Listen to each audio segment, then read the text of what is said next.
Countries and regions all around the world have been making unprecedented efforts to groom and attract talent. Hong Kong welcomes talented people from all over the world to take advantage of the opportunities this vibrant Asian city has to offer. But due to social unrest and COVID-19, we are now in a war for talent.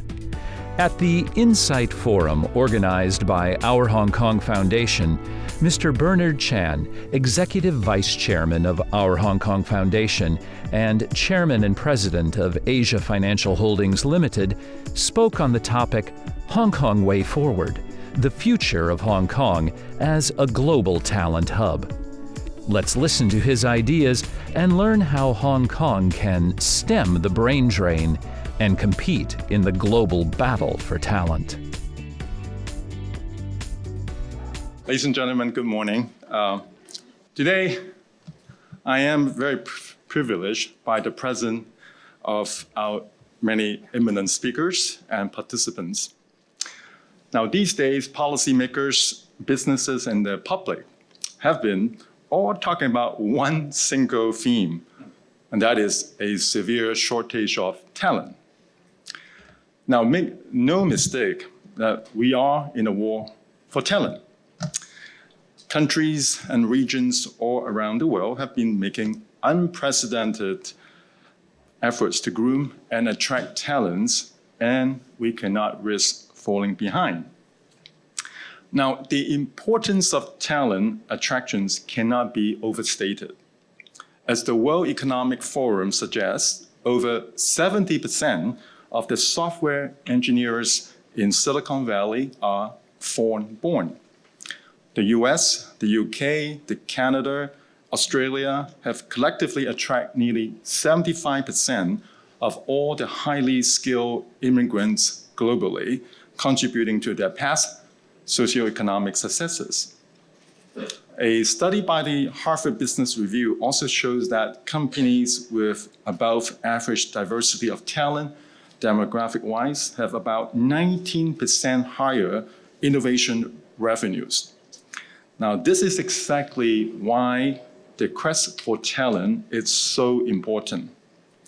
A critical mass of talent forms an ecosystem in which they interact, which drives growth and attracts even more talent to pursue their opportunities and success. Now, Hong Kong has always been a global talent hub. Talent have always played a very pivotal role in Hong Kong's development and prosperity. Now, decades ago, after the World War II, it was the Chinese entrepreneurs with their labor, expertise, and foreign capital that turned Hong Kong into a manufacturing center. Now, partly benefiting from regional geopolitics at the time, it was, again, an influx of the immigrants from all over the world that transformed Hong Kong into an international financial center. Now, we find ourselves in a bottleneck of economic growth.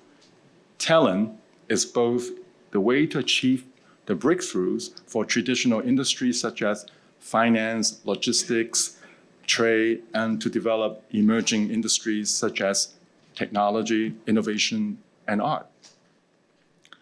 Traditional sectors such as finance relies on new talent and skills to develop new growth engines such as fintech, blockchains, and even ESG. New industries find themselves in a severe recruitment shortage. A recruitment supply of talent is ultimately needed to enhance our city's competitiveness and fulfill Hong Kong's purpose in the China's 14 5-year plan. So recently, there is one question that people have been asking. They ask me a lot. Is Hong Kong written off? Are we no longer the place that talent is so eager to come to develop their careers and achieve success? Now, despite the many challenges that we face, I do not believe so. Indeed, Hong Kong's many advantages remain the terms of talent attraction. Hong Kong remains a vibrant and livable city for people from all over the world. But now let's take a moment to imagine that you are a foreign individual looking to relocate. Now, what would you consider before you make that decision? Having a low and simple tax rate and a business-friendly environment certainly helps. Hong Kong is still ranked first in economic freedom with no foreign ownership restrictions. For those with children, Hong Kong's education system is ranked fourth globally in the OECD's latest Program of International Student Assessment, PISA, with a variety of education options. Elderlies are well taken care of by our outstanding medical services. But then, of course, opportunity-wise, Hong Kong has 5 universities that make into the global top 100 of the latest QS World Ranking, University Ranking, being the top city with the most entries. It has always been an international financial center and a hotspot for IPOs. It remains a land of opportunities with its proximity to neighboring economies, especially as a gateway to the rest of China. Now, of course, we have to be honest. We must acknowledge that the social unrest and the COVID-19 has brought about reputational and business challenges. And to follow that, a narrative that Hong Kong is no longer the pearl of the Orient it once was. In the 2021 IMD World Talent Rankings, despite ranking first in Asia, from the breakdown, we see Hong Kong's appeal to foreign talent has dropped over the years from 5th in 2016 to 26th in 2021. And in the meantime, we also recorded a year-on-year net outflow of 95,000 people in mid-2022. Now, mind you, most people can't come in, so it's really net outflow. So this is the 3rd consecutive year of net population outflow, where Hong Kong has a collective outflow of around 200,000 people. Yet we should not have our eyes on these recent events, as these issues is at a state, in fact, more structural problem. We have witnessed a lack of talent to drive our next wave of economic growth in the last decade, leading to the bottleneck I have just mentioned. The forces of development has become more complex. The quest for talent are even more so. The reasons are manifold. Hong Kong's development itself has become incremental as the economy matures, while global and regional competition has become more fierce, and late developing countries and regions have undergone advanced modernization lately.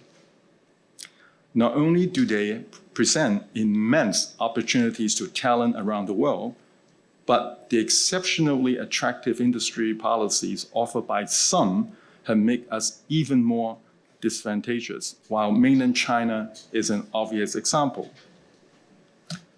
The 21st century also marks greater resource mobility, including ease of talent flow, and also the rise of emerging industries that have lower geographic stickiness, such as the art and tech, when compared to manufacturing and logistics, leading to talent settling in places with huge domestic markets. So indeed, we are in a war for talent. Hong Kong called for talent to embark on its current development, as suggested by the government in its own manpower survey and projection released in 2019, while forecasted a shortage of around 170,000 workers by 2027. Hong Kong also called for talent to develop its new industries and bring it to new heights. Now, all the above tell us that we can no longer rely on traditional advantages and methods. So while we hope that after the reopening of COVID, talent would return, but hope is not enough. We still need to aggressive talent policies and measures. We will not naturally get out of the interlocking puzzle between industry and talent. We need imminent and innovative interventional policies. Now, to build a talent hub means two things. Firstly, to be able to recruit a pool of global talent. Secondly, also to groom our local talent. The question is, are we doing enough? Now, our education system is not yet fully equipped to supply the future-proof talent. With the talent and skills demanded brought by Hong Kong's technological development and reindustrialization, we face an increasing skills mismatch between learners and employers of expectations. 58% of the business identified talent shortage as a key obstacle to their upgrade and transformation plans, while every 3 in 4 employers find it difficult to employ staff with the right skills. Now, we are also not doing enough to reskill and upskill talent with a low participation rate in continuing education. With an inadequate local supply, especially for the new industries, it brings a need to attract top-notch talent from all over the world. However, let's not forget that Asia World City has been cut off from the international community for over 2 years, with a more than 50% decline in the number of total talent inflow in our city, via our various employment and other visa schemes for foreigners. The unknown regarding mass testing and quarantine facilities have been driving businesses and talent away, temporarily or permanently. Now, our city has not been aggressive enough in courting skilled labor via our visa schemes, as there exists a huge mismatch between the eligibilities and the benefits of such schemes. Both Singapore and the UK have launched new schemes and offer pre-employment visas to attract top-notch talent. Singapore New Overseas Networks and Expertise, the ONE Pass, targets talent earning top salaries, while the UK Global Talent Visa hopes to attract high potential university graduates with no strings attached. Now, of course, it is not about the number of schemes, but it is about the quality and the attractiveness. The Hong Kong's talent attraction scheme, however, are not quick enough in terms of processing times, not broad enough in terms of the talent categories, and not generous enough in terms of support.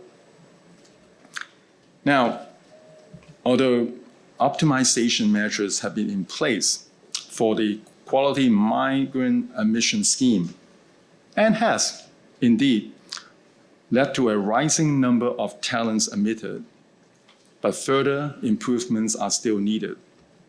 In fact, the government has introduced a streamlined and more targeted scheme named the Technology Talent Admission Scheme 4 years ago. Yet, it still comes with strict requirements of talent spanning education background to employment contracts, alongside other stuff such as the mandatory local hiring requirements for tech companies. In turn, it only offers a slightly advanced review. Now, all this has hampered its attractiveness, with just over 200 applications over the few years after its introduction. Well, we got to change. Now, a survey conducted by the Google in 2019 revealed that 64% of corporations in Hong Kong said that staff with STEM qualifications are the hardest to find No surprise. The shortage is well established. But are we doing enough to fill the gap? Now, I have a vested interest here because, I don't have enough for my own company too. I'm sure the same with everyone in the room. Now, similarly, as our universities have only set aside 20% of places for non-local students, can we grant these students a longer period of stay beyond the current 12 months in town upon their graduations under the immigration's arrangement for non-local graduates scheme? Can graduates of the mainland branches of universities be included in this scheme? Or, unless, can we increase the percentage of university places reserved for mainland students? Now, all this would fill Hong Kong with a stronger and more sustainable young workforce and help propel our economic reform. Now, for talent to come to and remain in Hong Kong, they need two things. First, a livable environment and the potential to make their businesses and careers to the next level. So on this note, despite some of the advantages mentioned, let's not forget Hong Kong is known as a city with the least affordable housing in terms of price-to-income ratios.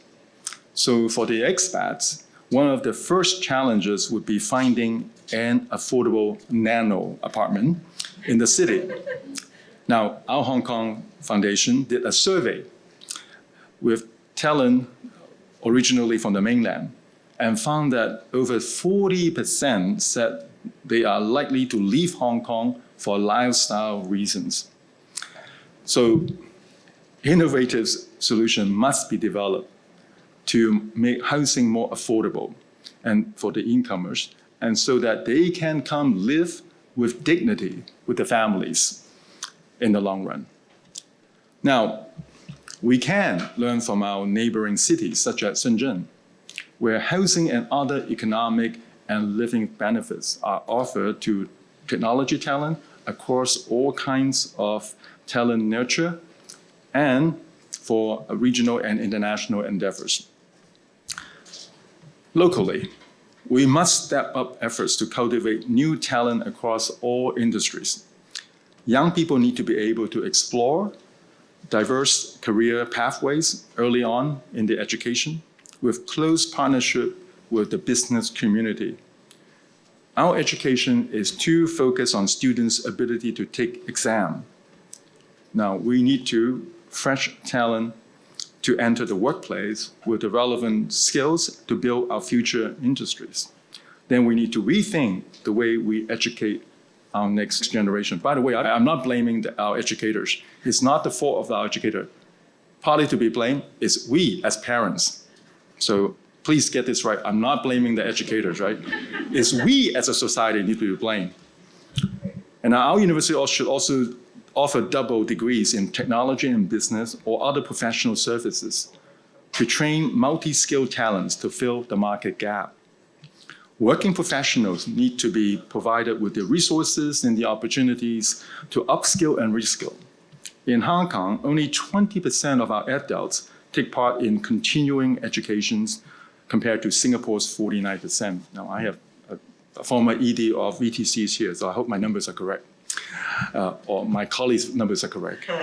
Our workforce can only stay competitive by continuously picking up new skills required to grow our blossoming industries. Now, regionally, we should leverage our regional proximity to the Greater Bay Area and beyond to attract ambitious regional talent looking to expand their horizon. Mainland China is recently showing an oversupply of graduates seeking jobs, especially for the tech industries, which could prove to be an opportunity for us. This year, the unemployment rate of these group of people aged from 16 to 24 in China reached almost 20%, while a study on Graduate Outlook revealed that although the number of job applicants rose by 75%, the number of vacancies actually decreased by 8%. Now, we can seek to attract some of these talents in critical industries in Hong Kong, for example, by leveraging the mainland campuses of the Hong Kong universities in order to absorb this talent group to cross the border.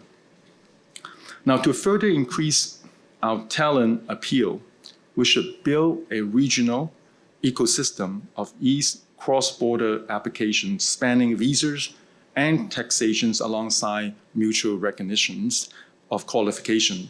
Therefore, removing obstacles that talent currently must jump through to get their licenses or certificates recognized across the border. Several of such agreements have already been formed under the aegis of CEPA, and it is crucial that we take more steps in this direction. Internationally, we need to better promote ourselves as a gateway for international R&D talent to unlock the incredible potentials of Hong Kong and the Greater Bay Area. Our immigration schemes have to be optimized, ensuring that the eligibilities and benefits are on par with each other. Meanwhile, it is utmost importance for Hong Kong to attract the best talent that can develop new industries, even from scratch, to settle in. This should be done through talent schemes which far transcend immigration schemes and living subsidies. Can we put forward a scheme targeted at attracting industry key players, coupling with the, I'm sure you're all aware, we have the so-called the Global STEM Professorship Scheme that laid out by the previous government? Can we join hands with Shenzhen to attract top-notch talent to work in both cities through co-appointment arrangement, and thereby leveraging on our strong universities and international research environment alongside with the relatively developed tech industry in the mainland? All these initiatives not only will increase the attractiveness of our talent scheme, but facilitate better attraction of the right talent. For example, translational scientists that commercialize university findings coupled with East cross-border arrangement. Now, don't get me wrong, the construction of a livable environment concern far beyond monetary and ancillary support offered by all these schemes and subsidies. There is a global trend of creating a so-called live, work, play communities which offer higher quality life for talent. Cities with vibrant creative and artistic atmosphere are appealing to the talents and professionals, just as how London and Yokohama have become so well known for their abundant cultural facilities spanning galleries, museums, and art space. So it is therefore beyond building more affordable and spatial housing and workplaces, but transforming commuter towns and commercial centers into communities with primary healthcare, quality education, and cultural experience.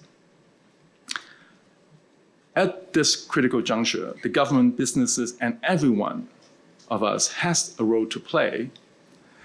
And it's important telling the story, a story of Hong Kong, so that we can continue to attract and retain talent. Hong Kong continues to be a place for unlimited opportunities for talent and businesses, and the world needs to know that. Hong Kong Future's development hinges on plugging in the brain drain and attracting the best and the brightest in the world to come to our home, Hong Kong. It is time to review our city's talent strategy, make timely enhancement in order to solidify Hong Kong's status as a talent hub and to make Hong Kong to new heights. Thank you, ladies and gentlemen. Thank you.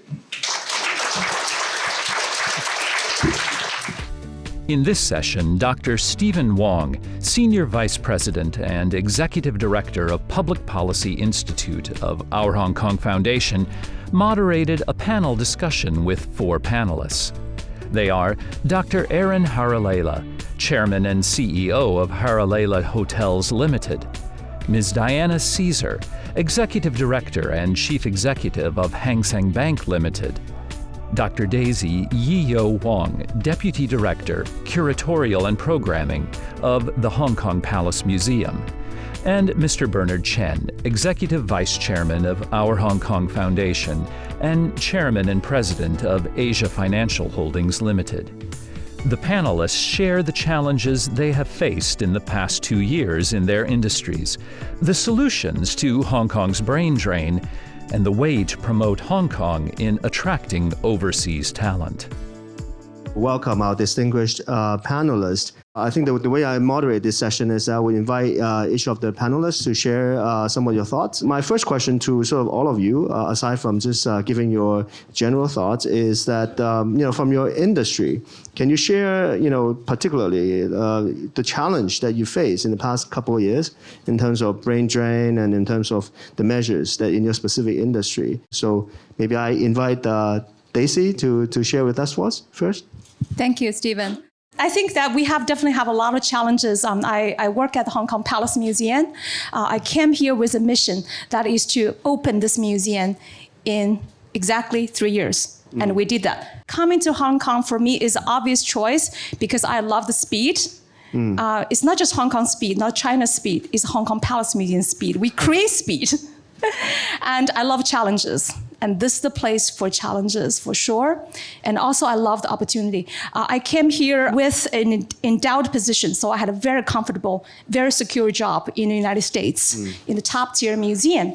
But it's those things combined that really attract a lot of talents coming to Hong Kong. However, there are a lot of challenges. I think that when I live in New York, people always say, oh, yes, you stay in the city, but you often go out, but don't forget you have to come back, right? So I think the travel has been very, very tough. My hometown is in mainland China, in Hunan province. So one of the things I really love is that I could, over the weekend, I could take a high-speed train and go to Shenzhen and go to Hunan, but it has been so difficult. I also have a home in the United States. So I used all my vacation days to go to the United States and come back for the 21-day quarantine. I spent 42 days quarantine in a hotel in Hong Kong. And I have no time because I have to hop on the airplane and then come back within 48 hours. It's because it's very difficult to get a hotel, number one. You first need to book a hotel, and then you look at your air tickets, right? Usually you don't get enough time. So that is the hardship we have to face. And a lot of my colleagues coming from all over the places, mainland China, you also have to be quarantined in mainland China, and you come back and be quarantined again. So it's a lot of challenges, but I would also say that Hong Kong is a wonderful place to be, is because I have the best staff, the hardest working staff here, very determined, a lot of OTs, I got a lot of staff complain, but in any case, they did it. And I also think that the opportunities here are unique. I came from a curatorial position. I wasn't chief curator, I wasn't deputy director, I wasn't in the management. However, Hong Kong gave me opportunity. Bernie, you gave me opportunity to jump the ladder. So I think it's that kind of a special place. Looking back, if we offer the job, would you come? I will. I will pack my 2 suitcases and come tomorrow. Great, thank you. Yes, Diana? thank you, Stephen. I think for the financial sector, we've always been experiencing this tug of war for talent. It's not anything new. Now, granted the fact that travel restrictions, border restrictions have made it a bit challenging and exacerbated that pain in very many ways.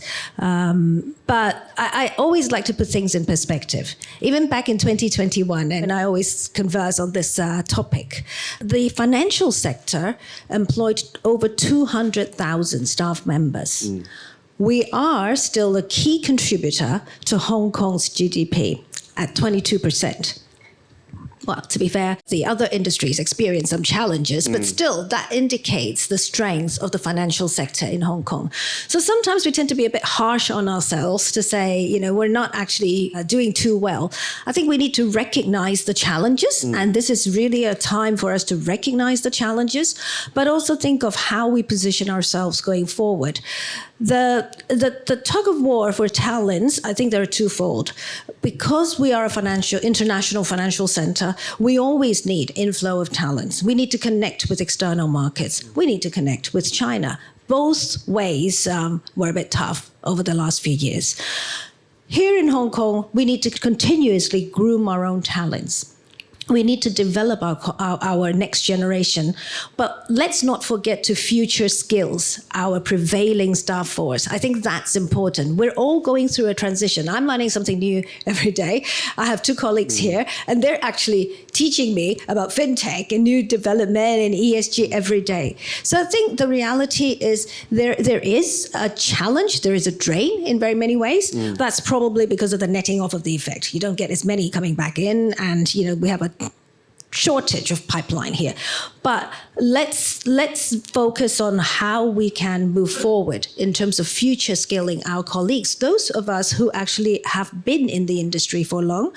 How do we then equip ourselves with the skills to operate and navigate forward, and at the same time enable us to have conversations, meaningful conversations with the younger generations. I certainly wouldn't want them to think I'm very old-fashioned, I don't know how to talk to them. So in that sense, I think it's both ways. We then give them a bit of confidence, inject a bit of energy into their desire to want to be a part of the industry. That's how I see it. Yeah. Thank you, Diana. Aaron?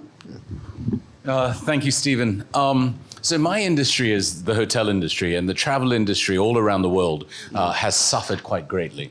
With border closures, quarantine in Hong Kong has been a disaster for us.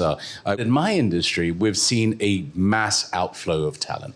I've lost 2 general managers and a financial controller within this period, and trying to attract that same caliber or level of talent, a general manager or a financial controller, has been a mammoth task. The only reason we found somebody was one of the financial controller was Hong Kong based. We could not look internationally. And for one of the general managers, his wife was from Hong Kong. He's Dutch, lived in Hong Kong 30 years.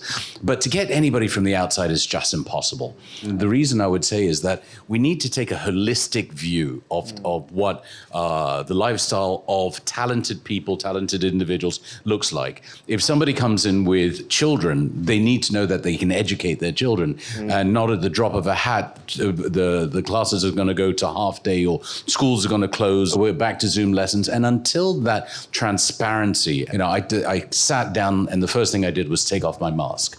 I think the fear and the stigma that we've been facing about COVID, where the rest of the world has not been facing, is, the mind boggles sometimes when I'm driving my children to school. I have very young children, and you see a mother, the father, and a 2-year-old child in their own car wearing masks. And do they wear them at home?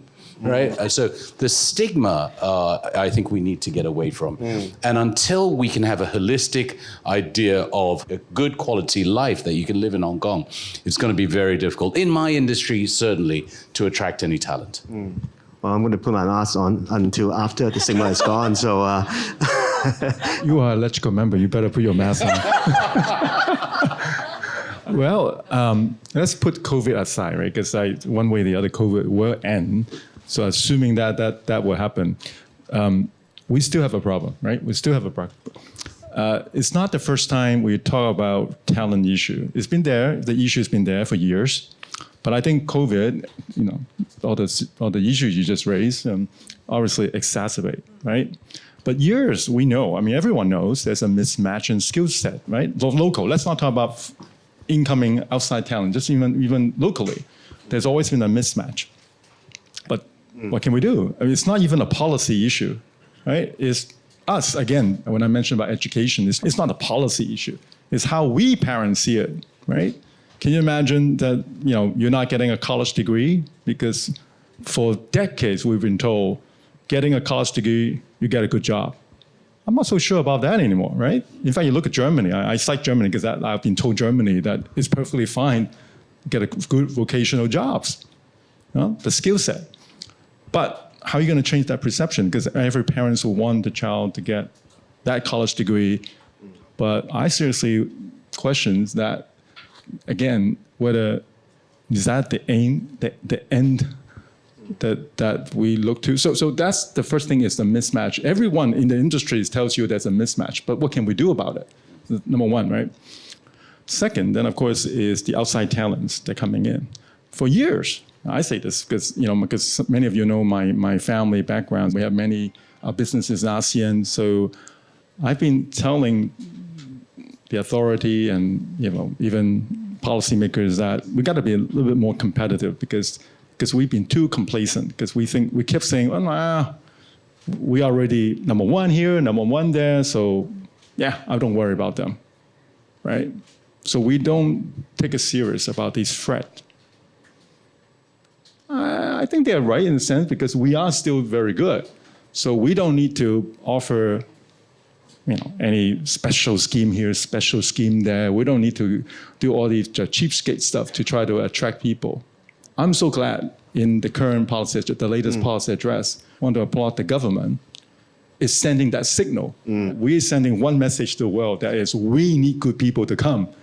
That I think is already for a change, because we never do that in the past.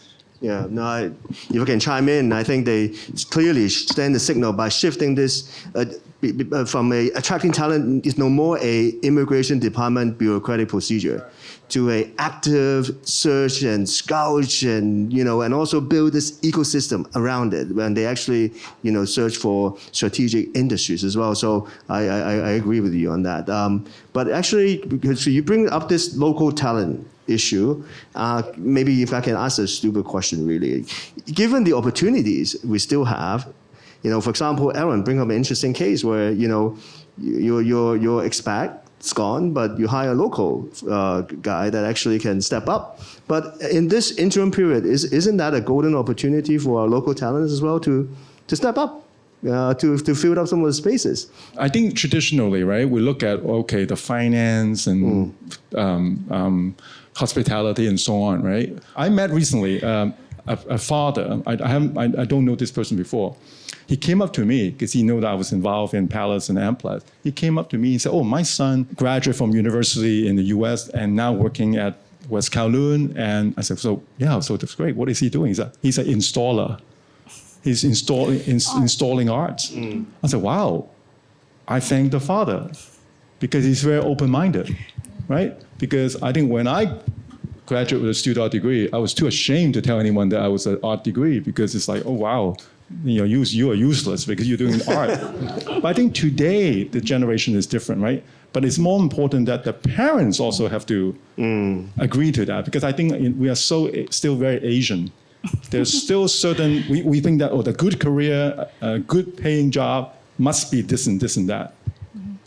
Is that how the new generation is seeing it?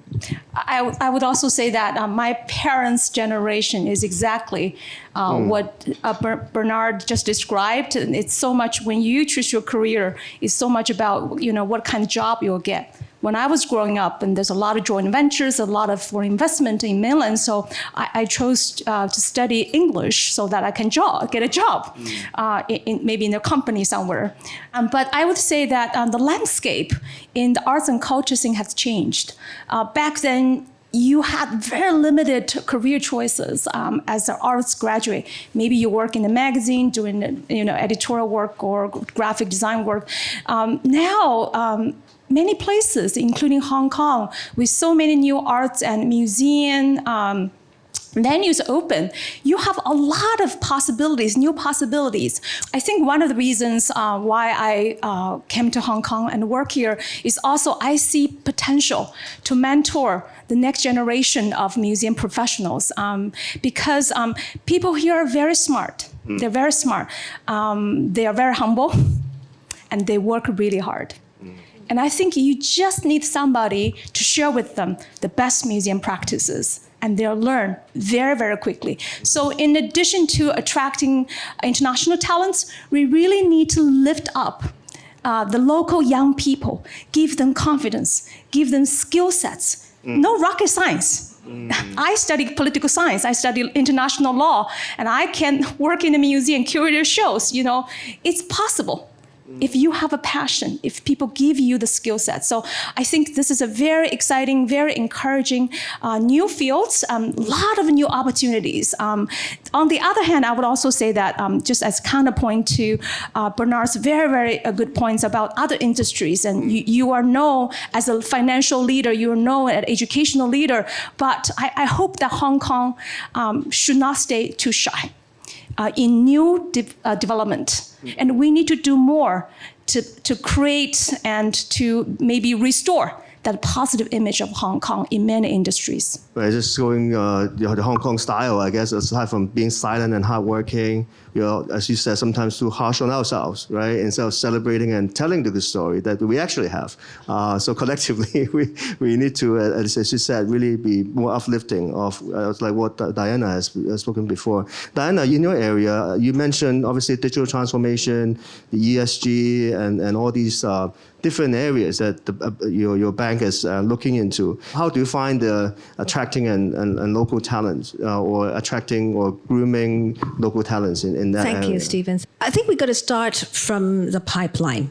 So it's not necessarily at pinpointed to certain levels. I think the whole industry, the entire industry, and I've been in this industry for long, I could safely attest to the fact that there are certain labels that are being carried with the industry. A lot of times you think, you've got to have relevant experience, you have to be, working in iBank or certain streams of your business for X number of years before you would be considered. I think we've got to be a bit more open-minded. And in that respect, it should be reciprocating with next generation. People could be changing from one company to another because a lot of the skills actually are transferable. I think we need to recognize and acknowledge that. You could have, and you would have, certain expertise in different areas, legal, for example, finance. You would have certain expertise, but there are lots of roles and streams of businesses and functions within the financial sector that could be fueled by colleagues with very transferable skill sets. I mean, if you've got a legal background, you could be working for a bank, you could be working for elsewhere. That's why that tug of war always exists, yeah? Because it's not just with competing within the sector, the financial sector. So I think that's one area where we need to be a bit more open-minded to connect and to think of how we then shape the pipeline of our workforce, how and where we look to recruit and develop talents. I think that's my point number one. Two is, I think, the fact that, again, financial sector, because that's my area, has historically been quite male-dominated. The hot topic these days, diversity and inclusion, and people say, you're going to have to set certain targets for gender diversity and whatnot. I think, in all honesty, that is a bit of a very constrained view. I actually see D&I as equal opportunities, because you're actually looking at the meritocracy, who's best to fill a certain position, who's best to be promoted. Now, Hong Kong has made a lot of progress in that respect. We have advocated and we've been promoting diversity, culture, be it ethnicity, be it gender. So our workforce actually has got quite a mosaic of different types of talents.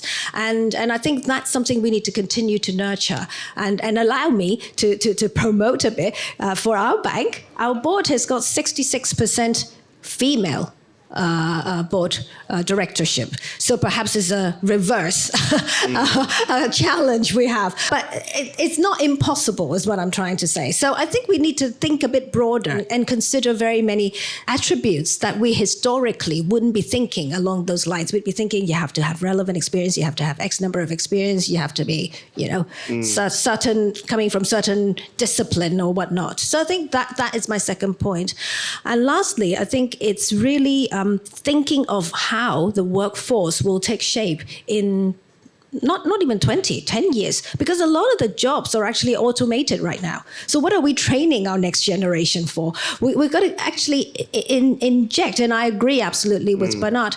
It's not so much a criticism on part of education and whatnot, but we're going to have a more balanced view. We're going to have to be a bit more open-minded in terms of shaping and fostering creativity, innovation, because that's where your future workforce would be. You wouldn't have as many people doing branches role as tellers or contact center, because AI would be doing a lot of that job, right?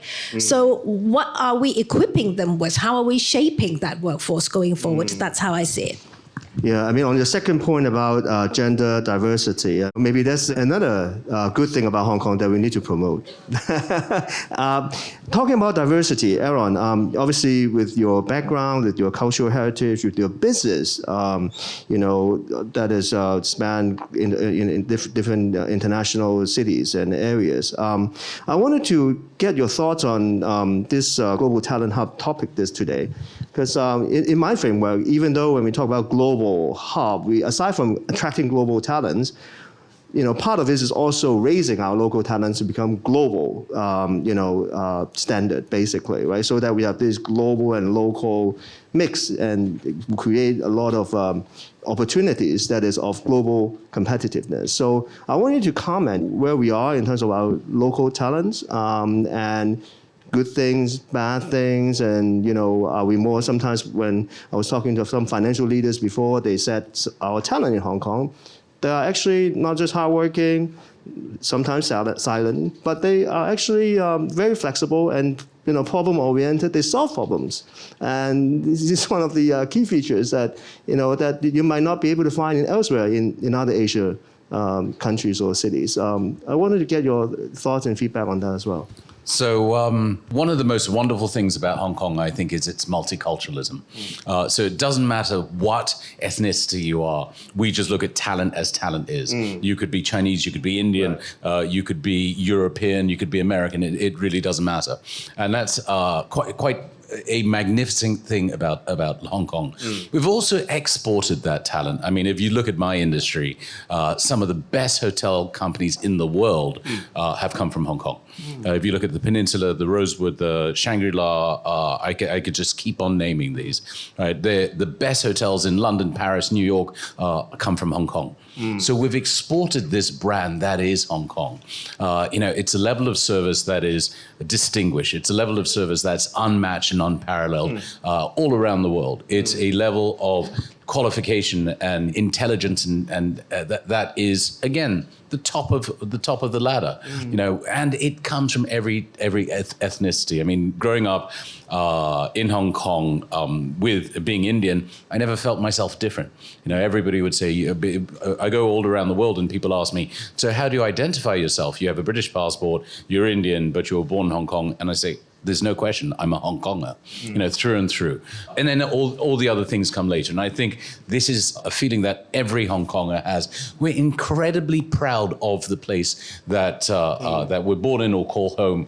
And I agree with you, we've been very hard on ourselves. I remember before 1997, people would say Singapore is going to take over, Shanghai is going to take over. And then when you look at it with slightly more detail, it would be difficult for Shanghai to take over in those days because there's no convertibility of the renminbi, there's no common law, so companies wouldn't go there. So I think we have to look at ourselves less critically, but with a better eye in showing what our merits are, to be able to promote those merits going forward, that people see Hong Kong as a place that we know it to be, that we see it to be, and if we just need to be able to push that going forward, I would say. Again, I say the best hotel companies in the world come from Hong Kong. That's an amazing point, because when we talk about opportunities, sometimes we say, well, Hong Kong has so much structural advantages, market opportunities, but really we have to give credit to the Hong Kong talents that actually create that opportunity, be able to actually grasp that opportunity, that otherwise, there can be opportunity. You need someone actually to grab it, and Hong Kong has been doing a good job, be able to actually grab that. So I think, it's time to actually attract foreign talents, yes, but also really to celebrate but also continue to solidify our local talents and embrace them as a hardworking, well-deserved group of people, right, that actually create a lot of opportunities. And Bernard, you also, from your Thai business background, I mean, do you sort of observe the different places on how talents are in various places? If you can comment on that as well. Yeah, thanks, Stephen. When people apply for a job in Hong Kong, wow, lengthy application process, this and that, but I don't blame them. Whoever's approving it, hey, they will be blamed if they're not doing a good job, right? Right? The audit department go after them. So I understand why they need to do what they do. You got to prove this, you got to prove that, this and that. Because that's the comments I got from my friends overseas. Yeah. Well, that's the past. I think today, when everyone is lowering those standards and becoming more and more welcoming, that's why I think in the policy address, there's mentioning of cutting red tapes, right? Yes. I think that's important. But I hope that it not just a policy address, I hope it will turn into actual action that we want to show to the world that if you're good, we want you. But I just want to make sure you all don't get me wrong, because the medias are here. I don't want them to blame anybody. I'm not blaming the government, because it's a reflection of the people. Because the local group, local interests, they demand their rights, and so that's why we build these in, right? For all good reason. They're all for good reason. But I just think that we are now at such a critical time. We cannot just let the same old, because then we will lose out. I think that's my point. And maybe one last question on this floor is, can you share a bit more personal, but it's related to selling Hong Kong? Is if you were to convince local talents to stay in, or attract foreign talents to come to Hong Kong, maybe share one thing about you that you love most about living and having fun or leisure in Hong Kong, or sort of any sort of personal story of why and how and you enjoy Hong Kong. the most cultural shock for the newest comer, Daisy, maybe you can share with us. I grew up in mainland, and I spent 17 years in the United States as a student and a museum professional. When I came back to Hong Kong, I would say it evoked so many of my childhood memory. Because many people said, oh, Hong Kong has no Chinese culture. People don't understand Chinese history or culture. It's the reverse. Okay. Some people making old crafts in the street, or, the tea, the herbal tea. These are things when I was like teenager, still you have something in the street. Not these days. In many cities in mainland, I think you have incredible preservation of the cultural heritage. That's in the blood. So I feel so kind of homecoming feeling. Oh. That was very heartwarming. Thank you. Diana? Yeah, I think I was away from Hong Kong. I went to school in Canada, worked there for a couple of years, and the first instant I got a chance, I returned to Hong Kong. I grew up here till I was 13, 14, and not a doubt, I wanted to come back. I have been away for 10 years plus, but the heart belongs here because of the buzz. Because I've always liked, I've traveled to different places, and it's nice to be, touring the world. But the buzz in Hong Kong is what attracts me. It's almost like keeping you going every day, and the energy and the looking forward, that forward-looking appetite, that strive for excellence. I do agree we need to re-energize now, and we also need to be a bit more progressive in our thoughts. Thank you. Aaron? So I really enjoy the fact that in Hong Kong you have the city, the beaches and the mountains within 10 minutes of each other. The weather changes and everybody's hiking up in the mountains. One of the most wonderful things that I enjoy is dropping my children to school too early in Hong Kong, but immediately from the school I go hiking. Really? And it's quite wonderful. This evening I'll be playing tennis in this spectacular weather.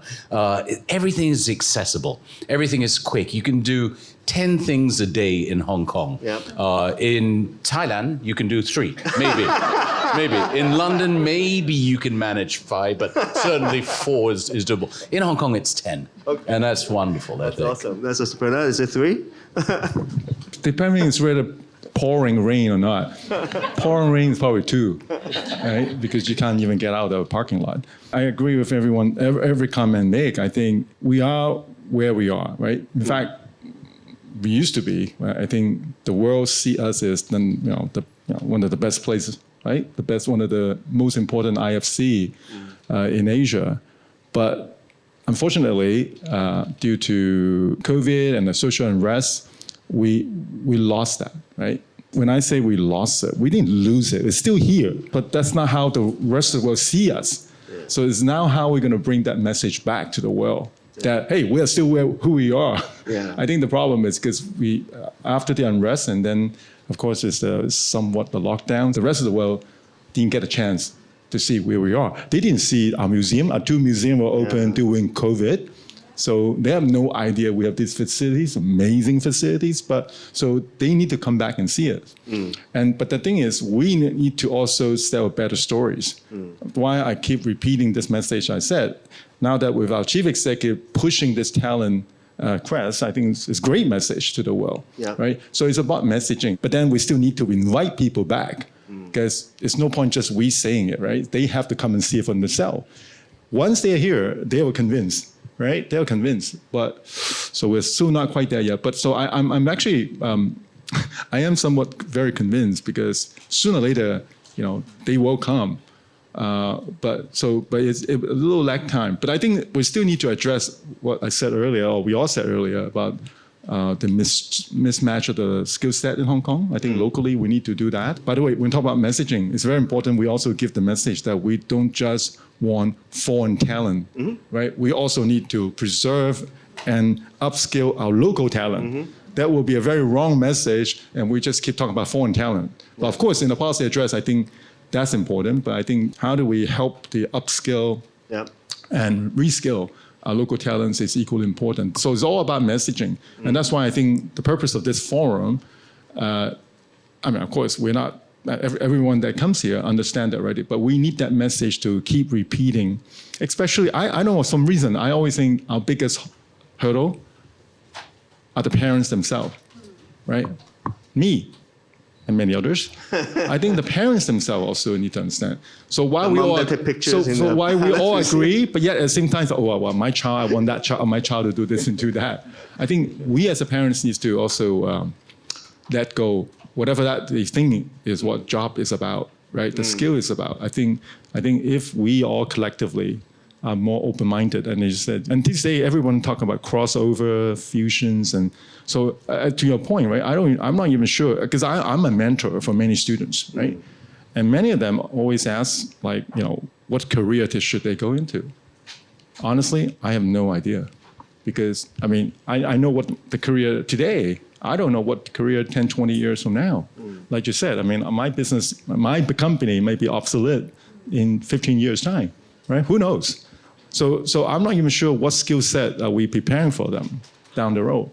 So, but instead of saying what specific skill set, they should be very broad and multi-skills and so on. Well, of course, unless you want to be a doctor, then you need to have certain skill set. But I think Hong Kong needs to prepare our next generation to prepare for that continuous change, because I think Hong Kong is always going to be in the forefront. So the agility that you mentioned, Diana, I think that's so important. I think that the key that we need to be able to adapt and change constantly to stay ahead. You do a good job just even rounding up what we just discussed. That's amazing. So with that, I'd like to thank the panelists and also give a round of applause to our panelists for distinguished discussions.